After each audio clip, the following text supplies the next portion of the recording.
Psixoloqlar bildirir ki, valideynlərin gündəlik danışıq tərzi uşağın şəxsiyyətinin formalaşmasında həlledici rol oynayır. Milli Az xəbər verir ki, uşağın yanında işlədilən bəzi ifadələr onun təhsilə, ailəyə və öz gələcəyinə baxışını mənfi istiqamətdə dəyişə bilər. Müəllim haqqında mənfi danışmayın. Mütəxəssislərə görə, valideynin müəllimi tənqid etməsi uşağın müəlliminə olan hörmətini azaldır. Müəllimini sevməyən və ona etibar etməyən uşaqdan səmərəli təhsil gözləmək çətindir. Həyat yoldaşınızı uşağın yanında tənqid etməyin. Valideynlərdən birinin digərini uşağın yanında dəyərsizləşdirməsi ailə bağlarına ciddi zərər vurur.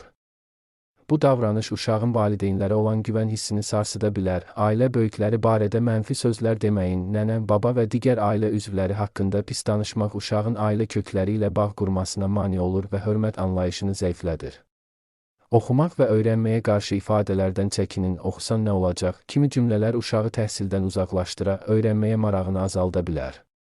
Mütəxəssislər valideynləri təhsili daim təşviq etməyə çağırır. Maddi problemləri tez-tez dilə gətirməyin. Ailənin maliyyə çətinliklərinin uşağın yanında tez-tez müzakirə edilməsi onda gələcək qorxusu və daimi narahatlıq yarada bilər.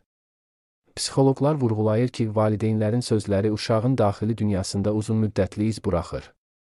Buna görə də uşağın yanında istifadə olunan ifadələrə xüsusi diqqət yetirilməlidir.